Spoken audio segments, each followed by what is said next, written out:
मुंबईतलं असलेलं प्रदूषण याबद्दल एक अग्रलेख लिहून आमच्या सरकारवर आणि आमच्या नेतृत्वावर टीका केलेली आहे। मुंबईच्या वाढत्या प्रदूषणाबद्दल आमचं सरकार गंभीरतेने घेतच आहे किंवा गंभीर आहेतच आणि त्या बाबतीची उपाययोजना पण करून मुंबईकरांना मोकळ्या हवेचा श्वास कसा घेता यावा या दृष्टिकोनातून आमचं राज्य सरकार, महापालिका या सगळ्या गोष्टी काम करत आहेत। पण मुंबईच्या प्रदूषणाची तुम्हाला इतकी चिंता आहे, मुंबईमध्ये मुंबईकर घुसमटत आहेत ह्याची तुम्हाला चिंता आहे, पण उबाटामध्ये काय तुम्ही अजूनही पालकत्वाची वाट पाहताय? ओएसिस फर्टिलिटीने आता 90,000 जोडप्यांचं आयुष्य आनंदाने भरलं आहे। आजच कॉल करा 78 25 89 36 00 वर आणि मिळवा फर्टिलिटी ट्रीटमेंटवर सूट आणि सर्वांना द्या आनंदाची बातमी। जे प्रदूषण वाढत चाललेलं आहे, लोक किंवा निष्ठावान सैनिक जे उरले आहेत 2-4 त्यांचा पण श्वास बंद होत चाललेला आहे, घुसमटत चालले आहेत। त्याबद्दल तुम्हाला अग्रलेख लिहायसारखा वाटला नाही। ज्या नवीन कार्यकारिणीमध्ये जे काही नवीन नेते मंडळी आणि हे सगळे जे जाहीर झालेले आहेत, माझ्या हातामध्ये शिवसेनेचा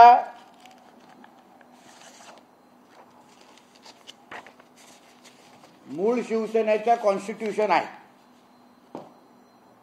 आणि त्या कॉन्स्टिट्यूशन मध्ये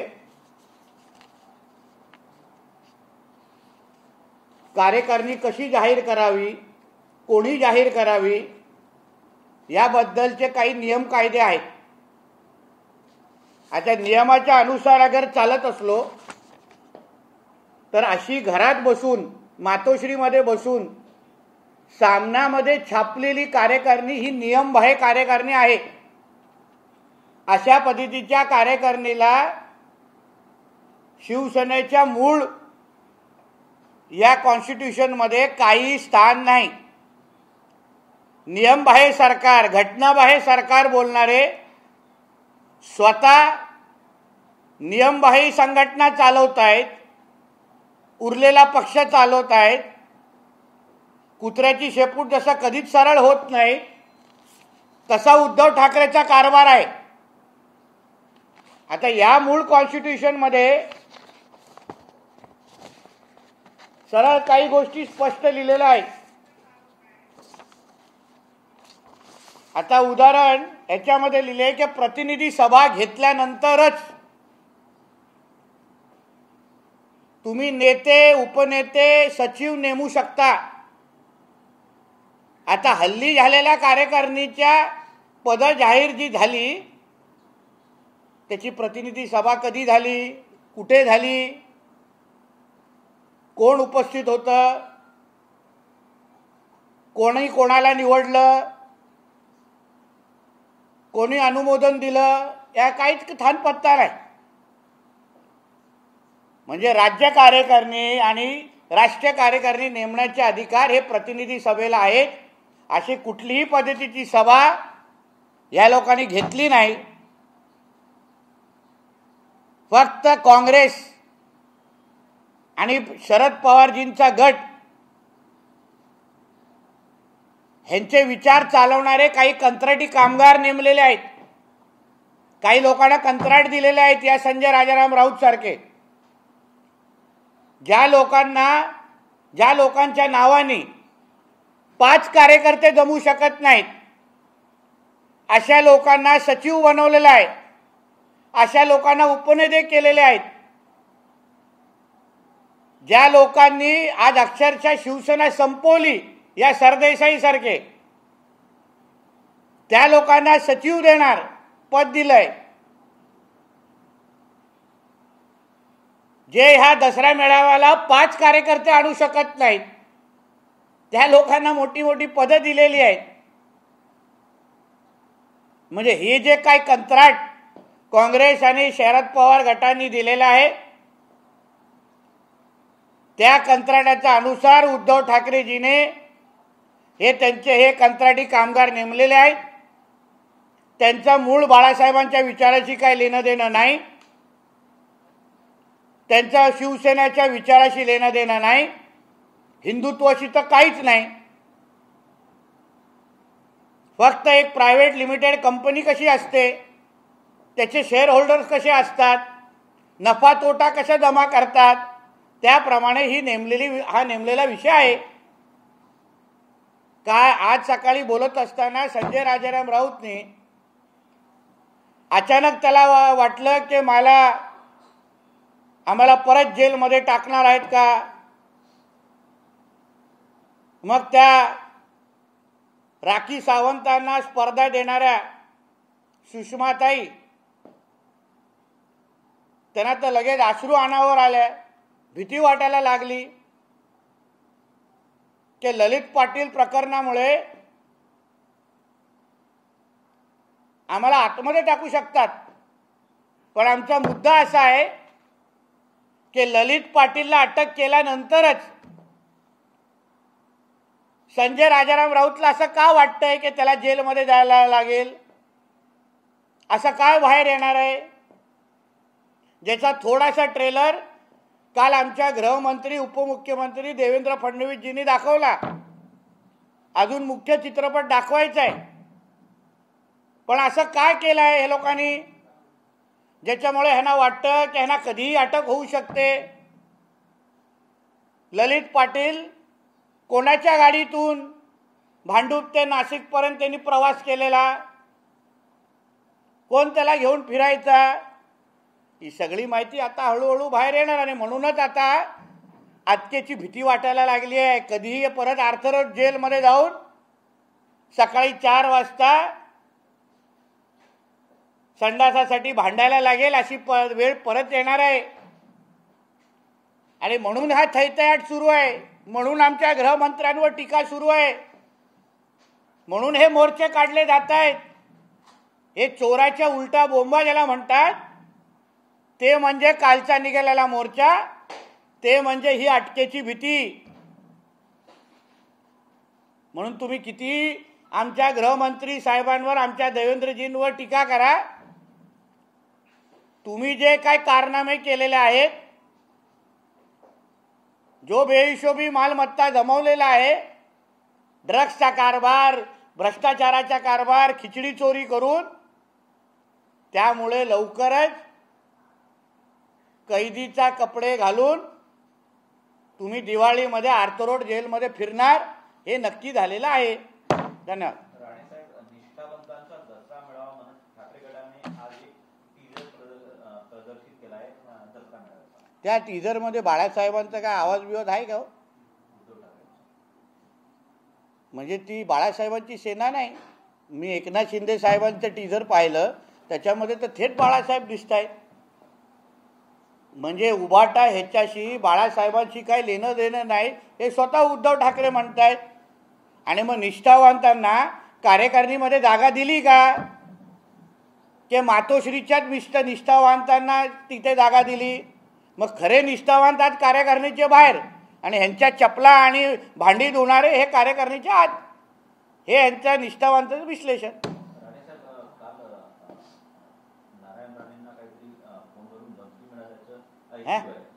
कोण बोललं तुम्हाला? काही बातमी कुठे बातमी आली? बातमी कुठे आली सांगा ना मला. मग आता प्रश्नच विचार, मी उत्तरच देणार नाही, कारण हा प्रश्नाचा काय अर्थच नाही. तर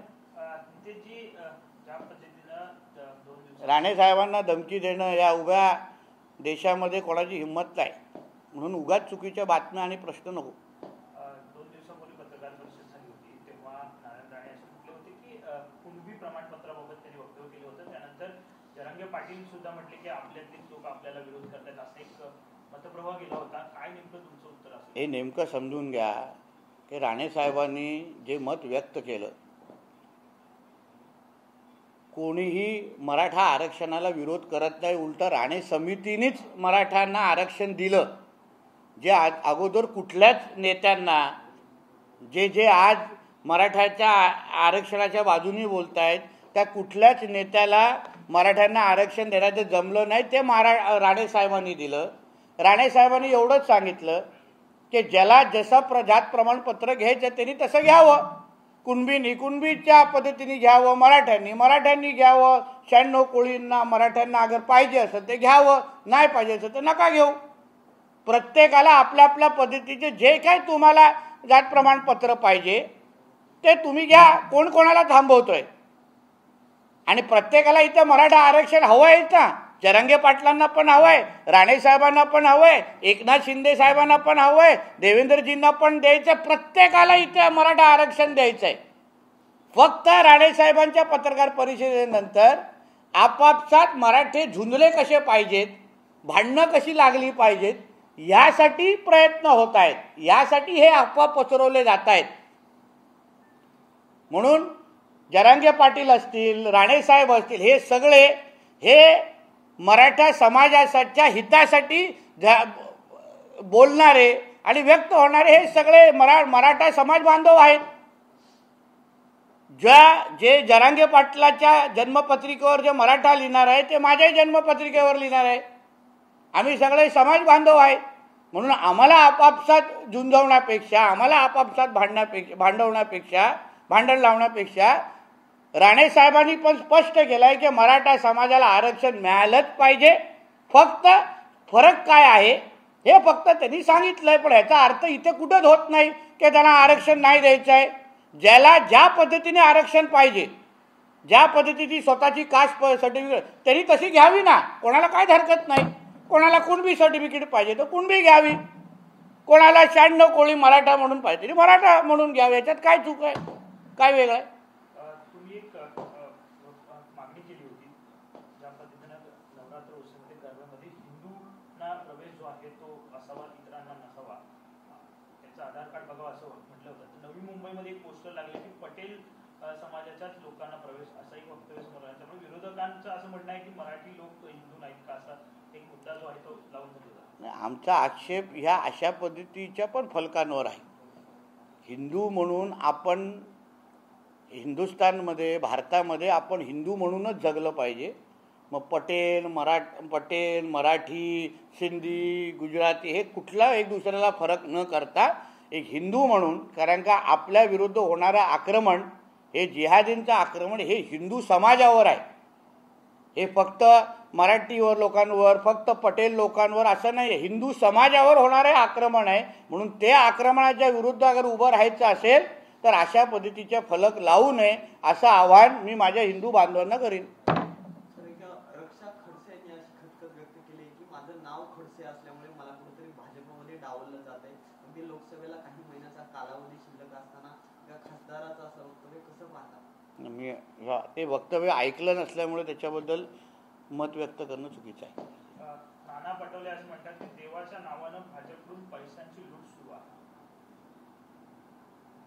देवाच्या नावाने पैशाची लूट सुरू आहे. अहो, भाजप जेवढं राम मंदिर असो किंवा आपल्या देवी देवतांसाठी जेवढं भाजप म्हणून आम्ही भारतीय जनता पक्षाचा प्रत्येक कार्यकर्ता एक राष्ट्रभक्त आणि हिंदुत्वादी कार्यकर्ता म्हणून जेवढं आम्ही आमच्या देवी देवतांचं संरक्षण करतो ना, तेवढं या काँग्रेस जनांना आयुष्यामध्ये 10 पिढ्या 10 जन्म घेतले तरी जमणार नाही. आणि आमच्या देवी देवतांचा अपमान करणाऱ्या जे जिहादी लोकांचं समर्थन हेच काँग्रेसवाले करतात, त्यांना मदत हेच काँग्रेसवाले करतात. जेव्हा ते महाराष्ट्राच्या कानकोपऱ्यामध्ये अशा कुठल्याही केसेस होतात जिथे हिंदू देवी देवतांच्या विरोधात कोणी भूमिका घेणारे जे काही जिहादी असतात त्याला मदत करणारे हे काँग्रेस जण खूप जण आम्हाला ऐकायला भेटतात. म्हणून हिंदू द्वेष्टी लोकांनी, हिंदूंचा द्वेष करणाऱ्या लोकांनी कधी भारतीय जनता पक्षावर आणि संघावर अशी टीका करण्याची हिंमत करू नये. संजय राऊत पुन्हा एकदा असं म्हणतात की गृहमंत्री आणि त्यांचे इंटेलिजन्स जे आहे ते फेल आहेत किंवा फेल्युअर आहेत.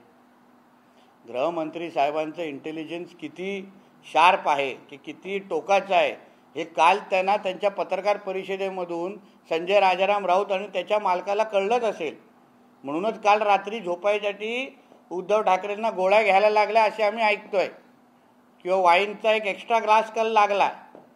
कारण का हा जो ललित पाटील आहे त्याला महाविकास आघाडीच्या टायमालाच आशीर्वाद मिळालेला, 14 दिवस पोलीस कस्टडी मिळून पण त्याचे इंट्रोगेशन होत नाही. एका बाजूला आम्ही जेव्हा पोलीस कस्टडीमध्ये होतो तेव्हा आम्हाला झोपायला जागा नाही, तेव्हा आम्हाला चुकीची औषधं द्यायची, तेव्हा आम्हाला जास्त पोलीस कस्टडीमध्ये कसा त्रास द्यायचा यासाठी उद्धव ठाकरे आदेश द्यायचे. आणि दुसऱ्या बाजूला एका ड्रग माफियाला 14 दिवस कसा आशीर्वाद मिळेल, त्याचं इंट्रोगेशन पण होणार नाही, ससून हॉस्पिटलमध्ये तो कसा आरामात झोपेल ह्याची काळजी घेणारं उद्धव ठाकरेंचंच सरकार होतं.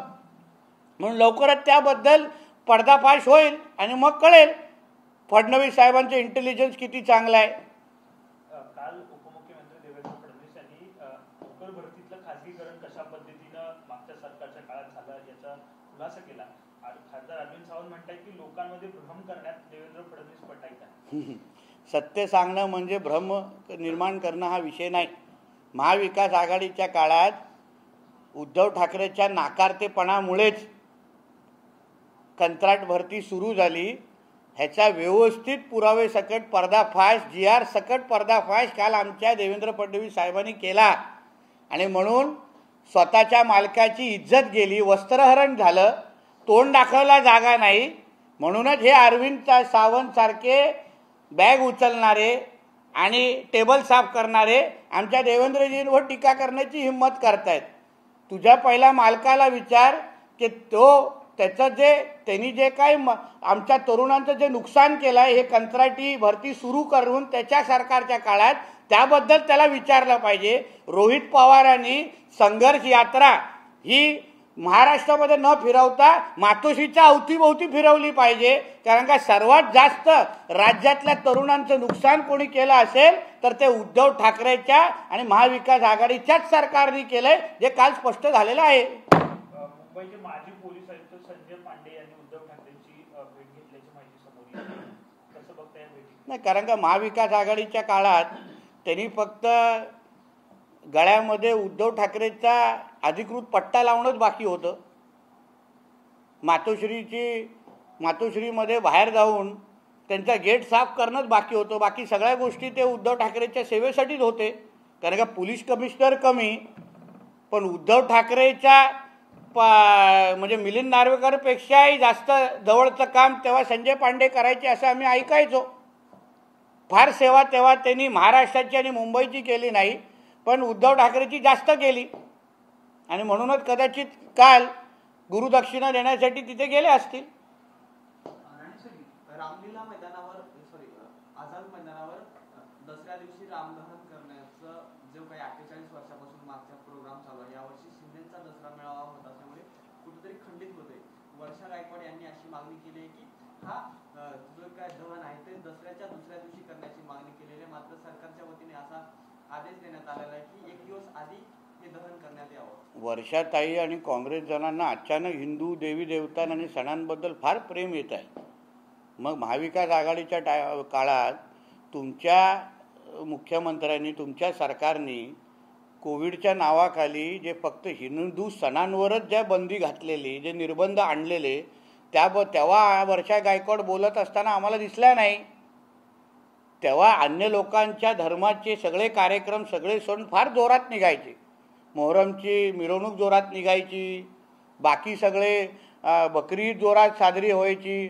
फक्त हिंदू सण आल्यावरच कोविड वाढायचा किंवा कोरोनाचे आकडे वाढायचे. आणि हिंदू म्हणजे गणेश चतुर्थी वेळी मूर्ती किती उंचीची असावी, मंडप किती मोठा असावं, तेव्हा वर्षाताईंनी कधी अशा पद्धतीची आक्षेप घेत असताना आम्हाला दिसलं नाही.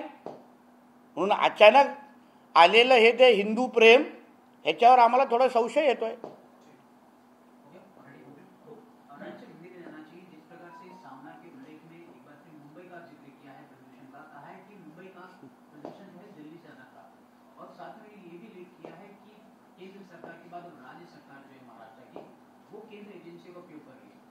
ऐसे है कि आज सुबह के सामना में जिस तरीके में मुंबई के प्रदूषण के बारे में लिखा है, मुंबई के प्रदूषण कम करने की जिम्मेदारी ये हमारे राज्य सरकार की पूरी तरीके से है.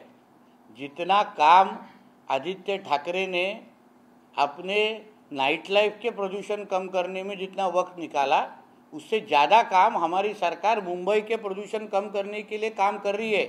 इसलिए तो कल मुंबई के कमिश्नर ने, बीएमसी कमिश्नर ने एक डिसीजन लिया है कि कोई भी कंस्ट्रक्शन के वक्त कितना अगर पोल्यूशन करता हो तो उसको परमिशन हम देंगे नहीं। ये काम आदित्य ठाकरे और महाविकास आघाड़ी के सरकार के वक्त हुआ नहीं ऐसा निर्णय। और संजय राजाराम राउत ने मुंबई के प्रदूषण के बारे में सोचने के पहले उनके जो कई बची हुई जो शिवसेना है जिसको उबाटा कहते हैं, उसके अंदर जो बढ़ता हुआ जो प्रदूषण है, जिस तरीके से उनके जो कोई नए पोस्ट होल्डर्स को पद दिया गया है, नया नेता बनाए गए हैं, उपनेता बनाए गए हैं, और उसके वजह से जो प्रामाणिक निष्ठावान शिवसैनिक है वो जो बड़े पैमाने पे नाराज हुए हैं। शिवसेना की घटना मेरे पास है, कॉन्स्टिट्यूशन मेरे पास है। कोई भी इस तरीके की कार्यकारिणी कमिटी, प्रतिनिधि सभा, रिप्रेजेंटेटिव मीटिंग लेने के सिवाय आप अपॉइंट कर सकते नहीं। ये शिवसेना का कॉन्स्टिट्यूशन कहता है, जो मेरे आज हाथ में है। अगर शिवसेना के कॉन्स्टिट्यूशन में अगर इस तरीके की परमिशन नहीं तो ये सारा इलीगल काम चल रहा है उबाटा के नाम पे।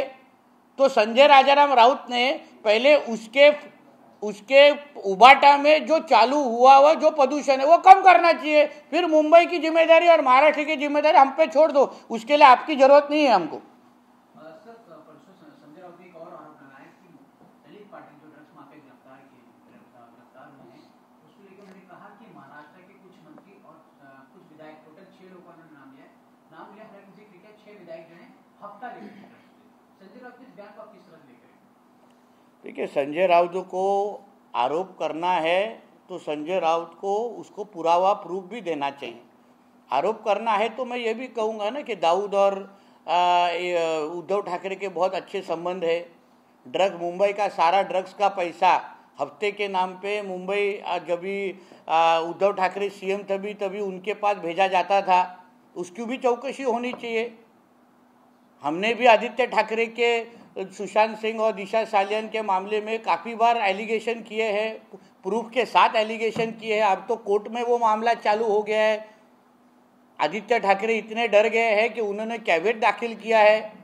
और मेरी ये भी मालूमात है, जिसको आप क्रॉस चेक करो, कि दशहरा के बाद आदित्य ठाकरे शायद देश छोड़ के जा सकते हैं अरेस्ट को टालने के लिए, क्योंकि उनको डर है कि सुशांत सिंह और दिशा सालियान के मामले में उनको अरेस्ट हो सकती है। इसे दशहरा मेलावे के बाद उनकी फ्लाइट की टिकट तैयार रखी गई है ताकि वो देश छोड़ के जा सकते हैं, क्योंकि उनको डर है कि जिस एंगल से वो कोर्ट में केस चालू है उनको कल अरेस्ट हो सकता है। इसलिए मैं संजय राजाराम राउत को कहूँगा कि ललित पाटिल को अरेस्ट होने के बाद ही उनको इतना क्यों लग रहा है कि वो खुद भी अरेस्ट हो सकते हैं? क्यों सुषमा जी उसके अरेस्ट के बाद ही रोना चालू कर रही है?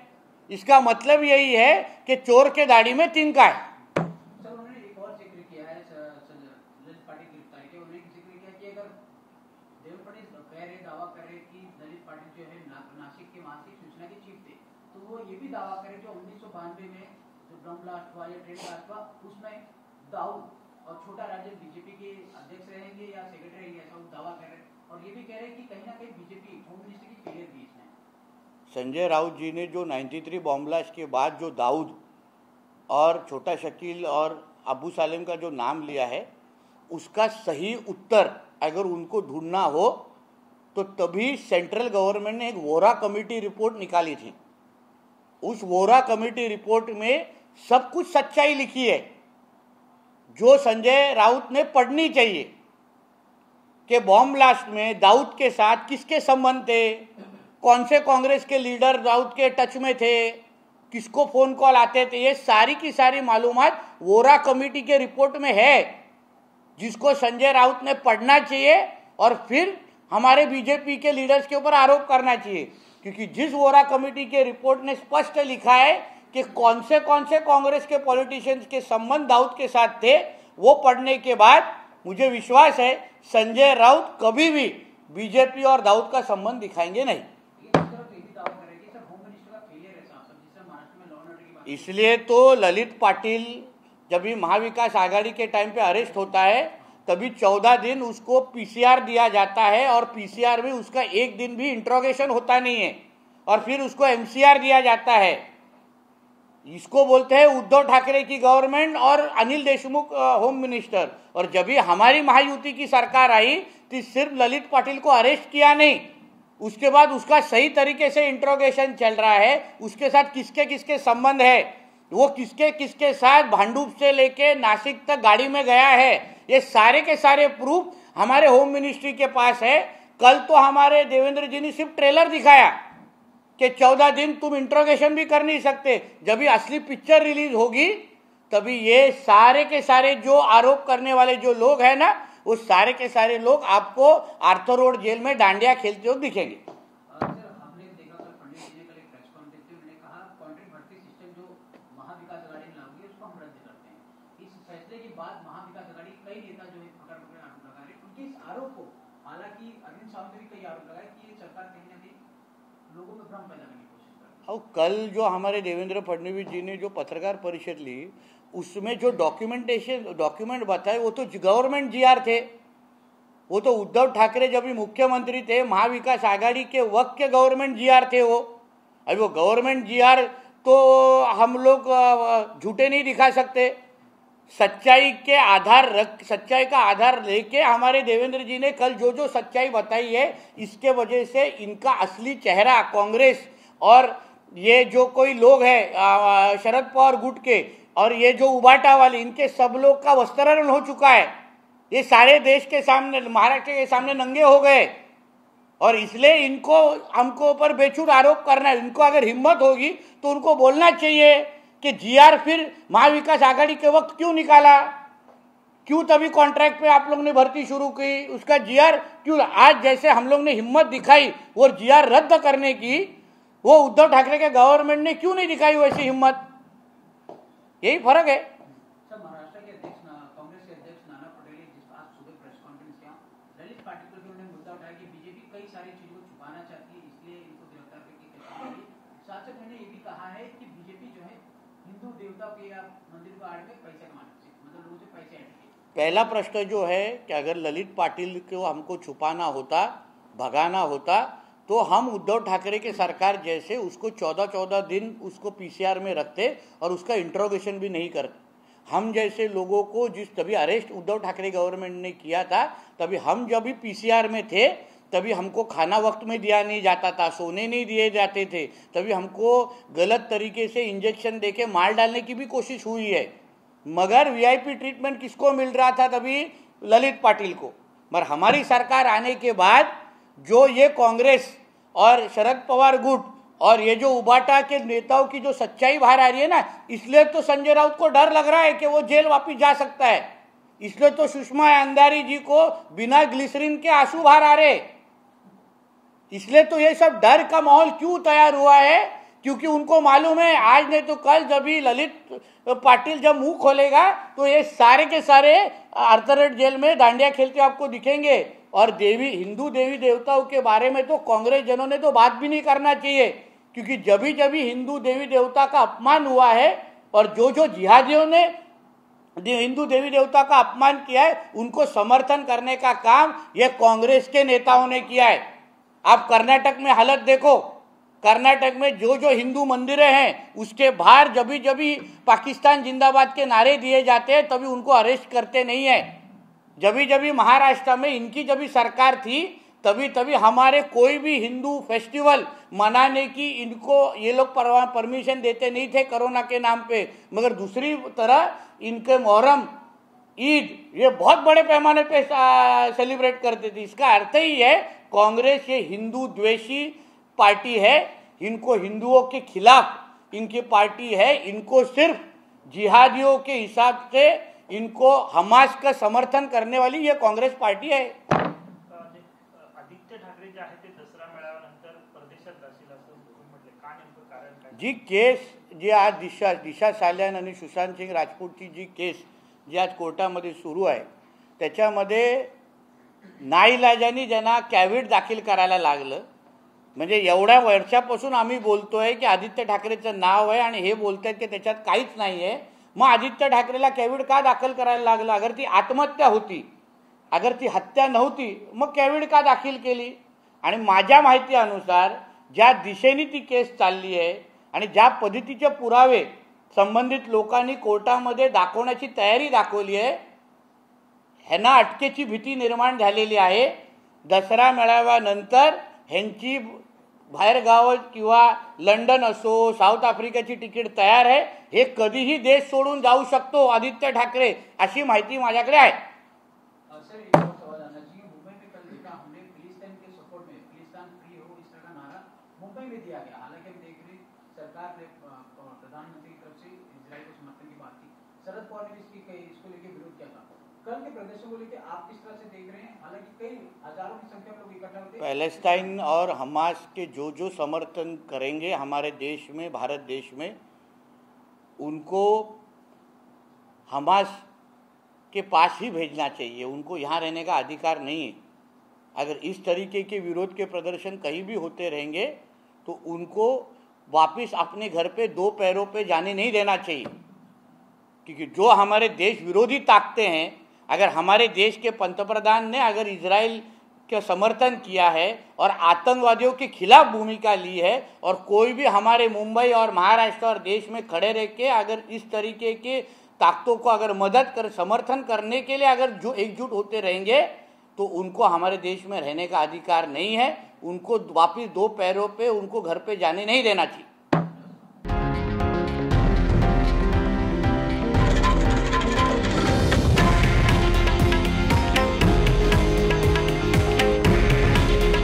हे आहे देशातील नंबर 1 न्यूज नेटवर्क आणि आपण पाहत आहात TV9 मराठी.